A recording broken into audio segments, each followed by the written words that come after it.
மூன்றாவதாக ஒரு காரியத்தை நம்ம தியானிச்சு நம்ம முடிக்க போகிறோம். நீங்கள் ஆதியாகமம் 41ஆம் அதிகாரம் 51வது வசனத்தை கூட வாசிக்க போறோம். 41ஆம் அதிகாரம் 51வது வசனம். யோசேப்பு, என் வருத்தம் யாவையும் என் தகப்பனுடைய குடும்பம் அனைத்தையும் நான் மறக்கும்படி தேவன் பண்ணினார் என்று சொல்லி மூத்தவனுக்கு மனாசே, இன்னொரு விஷயம் கூட வாசிக்கலாம். யோசேப்பு, என் வருத்தம் யாவையும் என் தகப்பனுடைய குடும்பம் அனைத்தையும் நான் மறக்கும்படி தேவன் பண்ணினார் என்று சொல்லி மூத்தவனுக்கு மனாசே என்று பெயரிட்டான். கவனிங்க, இந்த யோசேப்பு எதுல நின்றான் என்று வேதம் சொல்லுதுன்னா, அவன் தனிமையிலே நின்றான். இந்த இடத்துல கிட்டத்தட்ட 17-18 வருஷம் அவனுக்கு தாண்டுது. ஆனா அந்த நேரத்துல என்ன சொல்றார் அப்படின்னா, என் வருத்தம் யாவையும் என் தகப்பன் வீட்டையும் மறக்கும்படி பண்ணினார். சில சமயத்துல ஆண்டவர் அவருடைய பிள்ளைகளை கர்த்தர் எப்படி நடத்துவார் அப்படின்னா, தனிமையாய் நடத்துவார். நீங்க எப்படி நிக்கணும் அப்படின்னா, தனிமையில நீங்க நின்னு பழகணும்.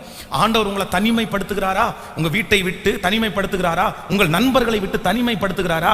உங்க சொந்தங்களை விட்டு தனிமைப்படுத்துகிறார்களா? நம்ம யாரையாவது ஒருத்தரை போய் தேடிட்டு இருக்க கூடாது. சிலருக்கு அப்படிதான், ஆண்டவர் தனிமைப்படுத்தும் போது அவங்களுக்கு யாராவது ஒருத்தர் வேணும். உடனே போய் அந்த உறவுகளை தேடி தேடி தேடி கண்டுபிடிச்சிருவாங்க. அப்படி அல்ல, தேவன் உங்களை தனிமைப்படுத்தும் போது நீங்க எதுல நிக்கணும் அப்படின்னா, தனிமையா நின்று நீங்க பழகணும். அது ஒரு பெரிய ஒரு தலைவனுடைய மிகப்பெரிய குவாலிட்டி என்ன அப்படின்னா, எப்பவுமே அவன் தனியா நின்று பழகிறவன் தான் தலைவன். அவங்க தான் நீங்க முடிவு வரைக்கும் தலைவனாகவே இருக்க முடியும். இல்ல எனக்கு யாராவது ஒருத்தர் சப்போர்ட் பண்ணாதான் என்னால நிக்க முடியும். நான் சொல்றேன், உங்களை சுற்றி 1000 பேரை சப்போர்ட் பண்றதுக்கு கர்த்தர் தருவார். ஆனா சில சூழ்நிலையில கர்த்தர் யாருமே இல்லாம தனிமையில உங்களை நிக்க வைக்கும் போது நீங்க சோர்ந்தே போக கூடாது. இந்த தனிமையில நான் நிக்கிறதுக்கு எனக்கு பலன் தாருங்க ஆண்டவரேன்னு நீங்க கேட்கணும். இந்த ஜெபத்தில் இந்த சத்தத்தை கேட்கிற யாரோ ஒருத்தரை ஆண்டவர் தனிமையின் பாதையில் உங்களை கூட்டிட்டு போகலாம். என்னால் நிற்க முடியல பாஸ்டர், என்னால் நிற்க முடியல, எங்கள் அம்மா எங்கள் அப்பா எங்கள் உறவினர்கள் என் கூட இல்லை, நான் தனிமையில் ரொம்ப கஷ்டப்படுறேன். இல்லை இல்லை, உங்கள் கூட இயேசு அவர் இருக்கிறார். உங்கள் வேலையில் கர்த்தர் இருக்கிறார், உங்க குடும்ப உறவுல கர்த்தர் இருக்கிறார். சகோதரியே சகோதரனே, இந்த சூழ்நிலையில ஆண்டவர் கொஞ்ச நாள் உங்களை தனிமையில டிராவல் பண்றதுக்கு கர்த்தர் அனுமதிச்சிருக்கிறார். ஆனா நீங்க துவண்டு போகாதீங்க. நீங்க தனிமையில போகும்போது கர்த்தர் உங்க கூட வருகிறார். ஆனால் ஒரு நாள் பெரிய மகிமையை கரங்களை தட்டி இந்த தனிமையில நிற்கக்கூடிய ஒரு பலனை, யோசேப்புக்கு கொடுத்த அந்த பலனை கர்த்தர் எங்களுக்கு தருவீராக. கைகளை அப்படியே உயர்த்தி கர்த்தரிடத்துல கேளுங்களேன். ஆண்டவரே, இந்த தனிமையில நான் நிற்கக்கூடிய எல்லாருடைய ஏச்சையும் நீங்க தான் வாங்குறீங்க. எல்லார் பேச்சும் உங்களுக்கு நேரா தான் வருகிறது, திட்டு உங்களுக்கு நேரா தான் வருகிறது. யாரோ ஒருத்தர் அடைய வேண்டிய ஆசீர்வாதத்தை நீங்க ஒரே ஒரு ஆள் சுமக்குறீங்க. தெரியும் பாஸ்டர், நான் தனிமையில இருக்கிறேன். என் கணவனார அவங்க எல்லாம் ஒண்ணு சேர்ந்துறாங்க, எல்லாரும் ஒண்ணு சேர்ந்து என்னை தனியா விட்டுறாங்க, எல்லாரும் பேசி என்னை தனியா விட்டுறாங்க. என் கூட வேலை செய்யறவங்க எல்லாரும் ஒன்னா இருக்காங்க, ஆனா என்ன மட்டும் தனியா இருக்கிறாங்க. இந்த ஜெபத்துல யாரோ ஒருத்தர் அப்படி இருக்காங்க. உங்களை பார்த்து தான் கர்த்தர் சொல்கிறார், மகளே நீ தனிமைக்கு பழகிக்கொள், நீ இந்த தனிமையிலே விசுவாசத்தோடு நில், நீ இந்த தனிமையிலே சோர்ந்து போகாதே. ஒரு நாள் உன்னை சுற்றி 1000 பேரை கர்த்தர் நம்ப பண்ண போகிறார். உன்னை சுற்றி 1000 பேருக்கு உன்னை தலைவனாய் தலைவியாய், ஹல்லேலூயா, அவர்களுடைய பேச்சு உன்னை கஷ்டப்படுத்த வேண்டாம். கர்த்தர் சொல்கிறார், நான் உனக்கு துணையாய் நிற்கிறேன், நான் உனக்கு துணையாய் நிற்கிறேன். ஹல்லேலூயா. நாம் யாரும் தனிமையானவர்கள் அல்ல. விசுவாசிக்கிறீர்களா இல்லையா? தனிமையின் பாதையில் நம்ம போகும்போது நம்மை கர்த்தர் தூக்கி சுமக்க வல்லவராயிருக்கிறார். ஸோ ஒரு மனுஷனுடைய வாழ்க்கையில தேவையானது மூணாவது, நீங்க நின்று பிடிக்க வேண்டியது என்ன அப்படின்னா, சில இடத்துல ஆண்டவர் உங்களை தனிமையாக கொண்டு போய் நிற்கும் போது அந்த இடத்துல எல்லாத்தையும் வாட்ச் பண்ணி நீங்க என்ன பண்ணணும்னா, அந்த இடத்துல நிற்கணும். அந்த இடத்துல நிற்கணும். சரி, ஓகே, அந்த இடத்துல படுத்தா நீங்க தூங்கணும், அந்த இடத்துல சாப்பிட்டா நீங்க சாப்பிடணும், அந்த இடத்துல நீங்க சந்தோஷமா இருக்கணும். அந்த கிருபையை நான் நம்புறேன் உங்க எல்லாருக்கும், உங்க பிள்ளைகளுக்கும் கர்த்தர் தருவாராக. சில பிள்ளைங்க வெளியூர்ல போய் ரொம்ப கஷ்டப்படுறாங்க, வெளிநாட்டுல போய் நிறைய பிள்ளைங்க கஷ்டப்படுறாங்க. தயவு செய்து வெளிநாட்டுக்கு அனுப்பி இருக்கிற கணவனையோ மனைவியோ தயவு செய்து பணம்னு கேட்டு போன் பண்ணாதீங்க. ஹலோ, சில கணவன் சில மனைவி இல்லைன்னா சில பிள்ளைகள் வெளிநாட்டுல சம்பாதிக்கிற பணத்தை அழிக்கிறதுக்காக ஒருவேளை நீங்க கேட்கற மாதிரி கேட்கலாம். ஆனாலும் நான் சொல்றேன், கேட்கறதுல ஒரு நியாயமா கேளுங்க. வெளிநாட்டிலே இருக்கிற ஒரு வாலிப தம்பி எனக்கு ஃபோன் பண்ணி அப்படியே அழும் போது அவன் சொன்னான், பாஸ்டர், மாசத்துல கரெக்டா ஃபர்ஸ்ட் வீக் முதல் வாரம் எங்க அம்மாவும் அப்பாவும் எனக்கு ஃபோன் பண்ணுவாங்க. ஃபர்ஸ்ட் வீக் அவங்க ஏன் ஃபோன் பண்றாங்க, முதல் வாரத்துல ஏன் ஃபோன் பண்றாங்க அப்படின்னு நான் நினைக்கும் போது, அந்த ஃபர்ஸ்ட் வீக் அந்த அம்மா அந்த அப்பா ஃபோன் பண்ணும்போது, என்னடா சம்பளம் வாங்கிட்டியா, அந்த கடன் கட்ட வேண்டியது இருக்குல்ல, இந்த வார்த்தை தான் பாஸ்டர் என்கிட்ட பேசுவாங்க. அவங்க நான் எப்படி இருக்கிறேன், சாப்பிட்டேன், தூங்கினேனா, என்ன பண்ண, இது எதுவும் கேட்க மாட்டாங்க. ஆனா அவங்க அந்த பணத்தை நம்ம அனுப்பிட்டோம்னா அதுக்கப்புறம் அடுத்த மாசம் தான் எனக்கு கூப்பிடுவாங்க. சில மனைவிகள், ஒருவேளை நீங்கள் வெளிநாட்டில் உங்க கணவனாரை அனுப்பி இருக்கலாம். உங்க கணவனாருக்காக ஜெபம் பண்ணுங்க. ஆனா அவர் என்ன சாப்பிடுவாரு, அவர் எங்க தூங்குறாரு, எத்தனை மணி நேரம் வேலை. சிலர் துன்மார்க்கராய் கூட இருக்கலாம், மனைவிக்கு துரோகம் பண்றவங்க, கணவன் துரோகம் பண்ண கூட இருக்கலாம். ஆனா நல்லவங்க நிறைய பேர் பாதிக்கப்படுகிறார்கள். இன்னும் ஃபாரின்ல இருந்து, வெளிநாட்டில இருந்து சிலர் பணம் அனுப்பும் போது இங்க இருக்கிற நிறைய பேர் மனைவியோ பிள்ளைங்களோ அப்படியே ஊதாரித்தனமா சுத்தி அப்படியே சில பிள்ளைகள் எல்லாம் நீங்க கோயம்புத்தூர்ல படிக்கிறீங்க, அப்பா ஃபாரின்ல இருப்பாரு, உங்களுக்கு ஃபீஸ்னு சொல்றதுக்கு முன்னாடி ஃபீஸ் கட்டுவாங்க, உங்களுக்கு செலவுக்குன்னு சொல்ல முன்னாடி செலவு கட்டுவாங்க.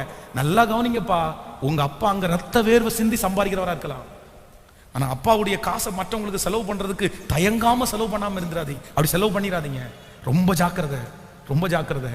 அதனால கொஞ்சமாவது என்ன பண்ணணும், சிலருக்கு சில ஆசீர்வாதத்தை மட்டும்தான் அப்படியே உறிஞ்சிருவாங்க. அவங்களுக்கு தேவை அவங்களுடைய சுகமோ பலனோ எதுவுமே தேவையில்லை. அவங்களுக்கு என்னன்னா பிளெஸிங் மட்டும்தான் தேவை, பணம் மட்டும்தான் தேவை. இந்த மாதிரி ஓடாதீங்க. ஒரு கணவனாருடைய பணம் மட்டும் நமக்கு தேவையில்லை, அவருடைய ஆரோக்கியமும் தேவை. ஒரு மனைவியினுடைய பணம் மட்டும் நமக்கு தேவைன்னு நினைக்காதீங்க, அவங்க ஆரோக்கியமும் நமக்கு முக்கியம். எத்தனை பேர் நம்புறீங்க, எத்தனை பேர் விசுவாசிக்கிறீங்க? அதனால ரொம்ப ஜாக்கிரதையாய் கவனமாய் தான் அதை நம்ம செய்ய வேண்டிய. ஏன்னா சில தனிமையிலே போராடுகிறார்கள். ஆனா நான் நம்புறேன், இந்த செய்தியை யாராவது அப்படி வெளிநாட்டுல தனிமையில உட்கார்ந்து அம்மா அப்பா சொந்தங்கள் எதுவுமே இல்லாம கேட்குறீங்கன்னா நான் நம்புறேன் உங்களுக்கு கர்த்தர் துணையாய் நிற்பார். நீங்கள் அந்த தனிமையிலே நில்லுங்கள், நீங்கள் அந்த தனிமையிலே சகித்துக் கொள்ளுங்கள். நீங்க ஸ்ட்ராங்கா உங்களுடைய காலடிகள் அந்த இடத்துல ஊனுங்க. நான் நம்புறேன் நீங்க எங்க போனாலும் கர்த்தர் உங்களை வாழ வைப்பார். நீங்க எவ்வளவு பெரிய பிரச்சனையை நீங்க தடுப்பீர்கள். தனிமையிலே நின்று பழகின ஒரு மனிதன் எந்த கோலியாத்துக்கு முன்பாகவும் நிற்கிறதுக்கு பயப்படவே மாட்டான். தனிமையாய் நிற்கிற ஒரு தேவ மனுஷன் எந்த பிரச்சனைக்கும் அவன் அஞ்சவே மாட்டான். தாவீது தன் தகப்பனையும் தாயையும் விட்டு கொஞ்சம் ஆடுகளை வனாந்திரத்துல தனிமையிலே மேய்த்தான். அந்த தனிமையில ஆண்டவரோட நின்று அந்த பிரசன்ஸ் எவ்வளவு பெரிய பிரச்சனைக்கு முன்னாடி அவனை நிக்க வச்சு. நான் சொல்லுவேன், தனிமையில மட்டும் ஒரு மனுஷன் நின்று பழகிட்டானா அவனுக்கு எவ்வளவு பெரிய பிரச்சனை வந்தாலும் கண்டிப்பாக அவன் சாதிச்சு நின்றுவான். ஆமென். கர்த்தர் உங்களை பெரிய நோக்கத்திற்காக அழைக்கிறவரா இருந்தா உங்களை எதுல பழக்குவார் அப்படின்னா தனிமையில நின்று தாங்க ஃபர்ஸ்ட் பழக்குவார். நான் அதை என் வாழ்க்கையில உணர்ந்திருக்கிறேன். எத்தனையோ சோதனைகளை நான் சந்திக்கிறேன். ஆனா எனக்கு என்னுடைய வாழ்க்கையில பெரிய உருவாக்குதல் எங்கன்னா தனிமையில கர்த்தர் என்ன கொஞ்ச நாள் போட்டா இருப்பாருங்க, யாருமே இல்லாத ஒரு அநாத மாதிரி. அந்த இடத்துல உருவாக்கப்பட்டது இன்று வரைக்கும் எனக்கு பிரயோஜனமா இருக்குது. இங்க இருக்கிற நிறைய பேரை கர்த்தர் தனிமையில உருவாக்கிட்டு இருக்கிறாரு. உங்களை கர்த்தர் நிறுத்த போறாரு. பெரிய பிரச்சனைக்கு முன்பாக, சோதனைக்கு முன்பாக கர்த்தர் உங்களை நிறுத்தி வெற்றியாளர்களாய் நிறுத்த போகிறார். ஆமென் சொல்லுவோம். என் காலடிகளை உறுதிப்படுத்துகிற கர்த்தர், என்னை நிற்க பண்ணுகிற கர்த்தர். சொல்லுங்க பார்க்கலாம் 3 காரியம். 1, கர்த்தர் என்னை எங்க நிறுத்த போறாரு அப்படின்னு சொன்னா சோதனையில கர்த்தர் என்ன நிற்க பண்ண போறாரு. நம்பர் 2, இரண்டாவது தாழ்மையில என்ன சாகிற வரைக்கும் கர்த்தர் நிற்க பண்ண போறாரு. மூன்றாவதாக ஆண்டவர் என்னை தனிமையிலே கர்த்தரின் காலடிகளை உறுதிப்படுத்தி நிற்க பண்ண போகிறார். எல்லாரும் அப்படியே தேவ சமூகத்தில் எழும்பி நின்று, ஆண்டவரே நீர் எங்களை நிற்க பண்ணுகிற கர்த்தர், எங்கள் கால்களை மான்கள் கால்கள் போலாக்கி உயர் ஸ்தலங்களிலே எங்களை நிற்க பண்ணுகிற ஒரு நல்ல தேவன், என் காலடிகளை உறுதிப்படுத்துகிற ஒரு நல்ல தேவன். நான் வலதுபுறமும் இடதுபுறமும் விழப்போவதில்லை, சாய போவதில்லை. 2023 வருடம் கர்த்தர் என்னை ஒரு உறுதியான இடத்துல வைக்க போறாரு. சத்தமாய் சொல்லுங்கள், எங்கள் காலடிகளை கர்த்தர் ஸ்திரப்படுத்த போகிறார். இந்த வருடம் கர்த்தர் நம்மை ஸ்திரமாக்குகிற வருடம். ஹல்லேலூயா. நான் விழப்போவதில்லை, கர்த்தர் என்னை உறுதிப்படுத்த போகிறார். அங்கும் இங்கும் சாய்ந்து இன்னும் கொஞ்சம் தான் இருக்குது, ஒரு நுனியில நான் ஒட்டிக்கிட்டு இருக்கேன், அவ்வளவுதான், பாதாளத்துல நான் விழுந்துருவனோன்னு நினைக்கிறீங்களே, நான் நம்புறேன் இல்ல. கர்த்தர் உங்க காலடிகளை உறுதிப்படுத்துகிறார், கர்த்தர் ஸ்ட்ராங் பண்ணுகிறார். அந்த இடத்துல நீங்க சாய மாட்டீங்க. கர்த்தர் உங்களை நிமிர்ந்து நடக்க பண்ணுகிறவர். கைகளை உயர்த்தி எல்லாரும் ஜெபம் பண்ணுங்க பார்க்கலாம். ஏசப்பா எங்களை நிற்க பண்ணுவீராக. சொல்லுங்க, ஜெபம் பண்ணுங்க. இந்த சோதனையில என்ன நிற்க பண்ணுங்கப்பா, இந்த அவமானத்துல என்ன நிற்க பண்ணுங்கப்பா. அவங்க நிறைய பேர் சொல்றாங்க என்ன பார்த்து, இவன் இந்த காத்துக்கு நிக்க மாட்டான், இந்த சோதனைக்கு அவன் நிக்க மாட்டான், அவன் குடும்பம் இந்த பிரச்சனைக்கு நிக்காது, அது விழுந்து போகும். எனக்கு விரோதமா இருக்கிறவர்கள் சொல்லுகிறார்கள், இந்த பிரச்சனையில அவன் நின்றுவானா பார்த்துக்கலாம், அவன் நின்ற முடியுமா பார்த்துக்கலாம். ஆனால் ஜீவனின் அதிபதியான கர்த்தர் இப்பொழுது உன் காலடிகளை உறுதிப்படி அந்த சத்துருக்கு முன்பாக இந்த பிரச்சனையிலே கர்த்தர் உங்களை நிற்க பண்ணுகிறார். கரங்களை தட்டி நம்புகிறவர்கள் ஹல்லேலூயா, ஹல்லேலூயா. பிரதர் நீங்க நிப்பீங்க, பிரதர் சிஸ்டர், கர்த்தர் உங்களை நிற்க பண்ணுவார், உங்களை உறுதிப்படுத்துவார். கரங்களை தட்டி நான் நம்புறேன், நம்புறேன், நம்புறேன்.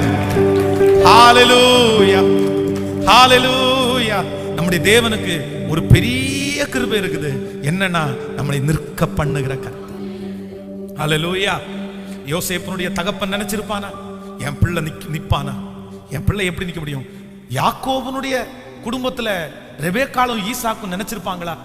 அது வரைக்கும் யாக்கோபு கூடாரவாசி, குணசாலி, வீட்டுக்குள்ளேயே இருந்தவன். த ஃபர்ஸ்ட் டைம், அதுவும் இருட்டுல அவன் போறான் பாருங்களேன், முதல் டைம். ஆனா ஆண்டவர் பலன் கொடுத்தாருல நிக்க. நீங்க எந்த பிள்ளை விழுந்து போகும்னு நினைக்கிறீங்களோ அந்த பிள்ளைய கர்த்தர் நிலைநாட்ட வல்லவர்.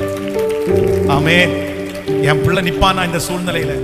என் பொண்ணு இந்த சூழ்நிலை நிக்குமா? நான் நம்புறேன். காலடிகளை உறுதிப்படுத்துகிறவர் கர்த்தர் அல்லவா? கொஞ்சம் நில்லுங்க, கொஞ்சம் நில்லுங்க, கொஞ்சம் நில்லுங்க.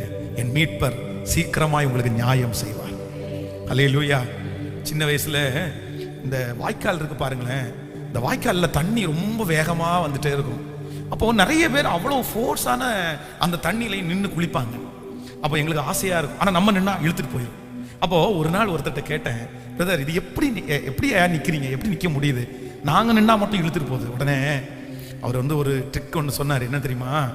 நீ முதல்ல ஒரு வேற ஏதாவது பிடிச்சி காலை நல்லா தேய்ச்சு, நல்ல காலை தேய்ச்சி நீ இருக்கிற பாத அடியை நீ என்ன பண்ணிக்கோ, ஸ்ட்ராங் பண்ணிக்கோ. நீ அந்த இடத்த நீ கிளியர் பண்ணிடு, அதுக்கப்புறம் நீ நின்றுவ அப்படின்னு.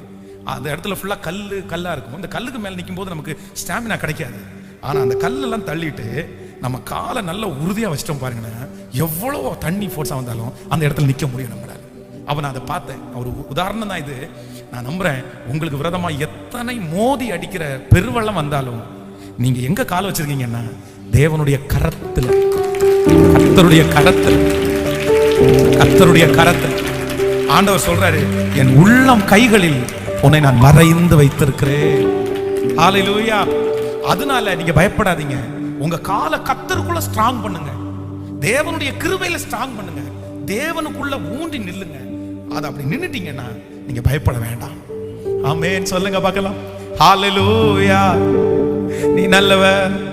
தனிமையின் பாதையில் தகப்பனே உம் தோளில் சுமந்ததை நான் மறப்பேனோ, சுமந்ததை நான் மறப்பேனோ.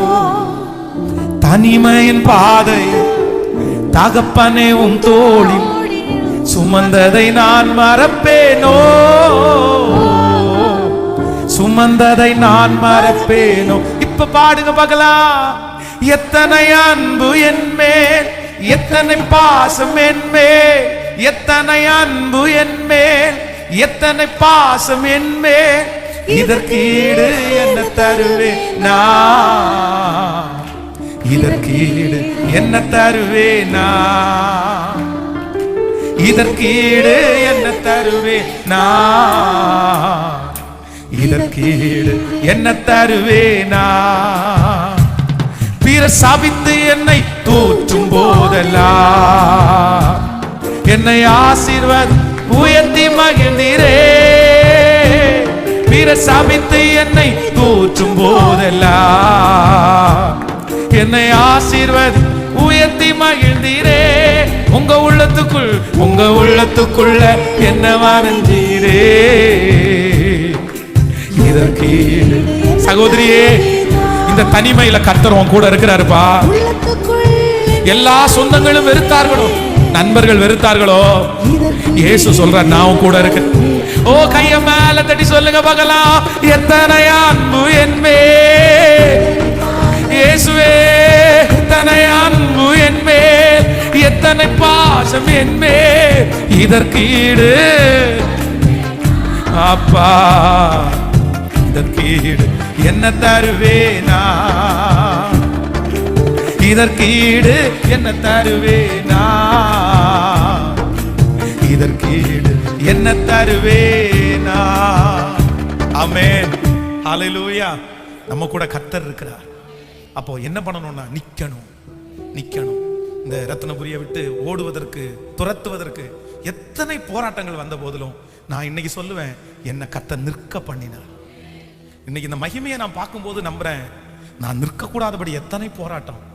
இன்னைக்கும் கூட நிறைய பேர் நிக்கிறீங்கல்ல, உங்களுக்கு நீங்க அந்த இடத்துல நிக்காதபடி உங்களுக்கு எத்தனை போராட்டம். ஆனா அத்தனையிலையும் நின்னதுனால தானே இப்ப உங்களுக்கு ஒரு மகிமையை நீங்க உங்க கண்ணுல பாக்குறீங்க. உண்மைதானே?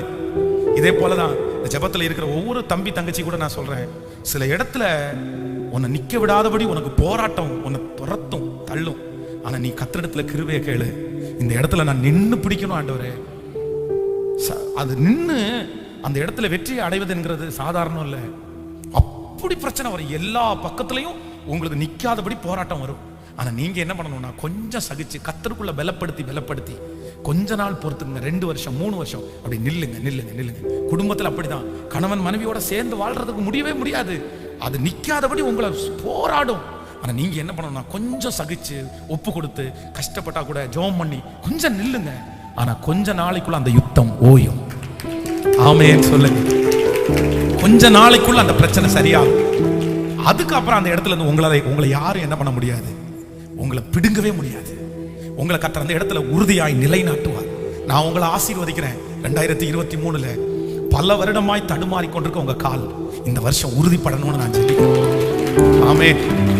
கர்த்தர் உங்களை தள்ளலாம், உன்னை இந்த இடத்துல துரத்தணும்னு நினைக்கிற இடத்துல ஆண்டவர் இந்த வருஷம் உங்க காலடிகளை உறுதிப்படுத்தி நிக்க வைக்கட்டும். கர்த்தர் ஸ்ட்ராங் பண்ணட்டும். ஆமென் சொல்லுங்க பார்க்கலாம். அந்த ஒரு சரணத்தை கூட பாடி நம்ம ஜெபித்து முடிக்க போறோம். உங்க கைகள் இருக்கிற காணிக்கைகளை தசம பாகங்களை எடுத்து கர்த்தரிடத்துல காண்பிச்சு, உன் ஆகாரத்தை சத்துருக்களுக்கு நான் கொடுக்க மாட்டேன்னு கர்த்தர் சொன்னார்ல. ஸ்தோத்திரம் ஸ்தோத்திரம் ஸ்தோத்திரம் ஸ்தோத்திரம். உன் கையின் பிரயாசத்தை நீ சாப்பிடுவாய், உனக்கு பாக்கியமும் நன்மையும் உண்டாயிருக்கும். சொல்லுங்க ஆண்டவரே, என் ஆசீர்வாதத்தை வட்டிக்காரங்க சாப்பிடக்கூடாது, என் ஆசீர்வாதத்தை கடன்காரங்க சாப்பிடக்கூடாது, என் ஆசீர்வாதத்தை மருத்துவமனைக்கு நான் கொடுக்க கூடாது, இந்த வருமானத்தை எனக்கு ஆசீர்வச்சு கொடுங்க ஆண்டவரே. உன் கையின் பிரயாசத்தை நீ சாப்பிடுவாய், உனக்கு பாக்கியமும் நன்மையும் உண்டாயிருக்கும். நன்றி அப்பா, என் பிள்ளைகளுடைய கரங்களை ஆசீர்வதிங்க ஆண்டவரே. அவங்க பணம் யாருக்கும் தேவையில்லாம போக கூடாதுப்பா. கடன்கள் எல்லாம் மாறட்டும் ஆண்டவரே. எங்க பிள்ளைகளுடைய கைகள் இருக்கிற பொத்தல்கள் எல்லாம் மாறட்டும் ஆண்டவரே. அந்த கையை ஆசீர்வதிங்க ஆண்டவரே. எத்தனை நாள் தான் அந்த கை ஏந்திர கையா இருக்கும்? ஒரு நாள் இந்த கை கொடுக்கிற கையா மாறாதப்பா. 10 பேருக்கு சம்பளம் கொடுக்கிற கையா மாறாதா ஆண்டவரே? அது சீக்கிரமா மாறட்டும். இந்த 2023 எங்க பிள்ளையினுடைய கையின் பிரயாசத்தை எல்லாம் ஆசீர்வதிங்க ஆண்டவரே. அவங்க கையிட்டு செய்கிற வேலையில எல்லாம் பெரிய பெருக்கம் வரணும் ஆண்டவரே. ப்ளீஸ் பா செய்யுங்க ஆண்டவரே. யார்கிட்டையும் என் பிள்ளைங்க கையேந்து நிக்க கூடாது. அவங்க வீட்டுல நடக்கிற ஃபங்க்ஷன் ராஜா வீட்டு ஃபங்க்ஷன் மாதிரி தான் நடக்கணும். யார்கிட்டையும் அவங்க கையேந்த கூடாதுப்பா. உதவி செய்யும் இயேசுவின் மூலம் பிதாவே.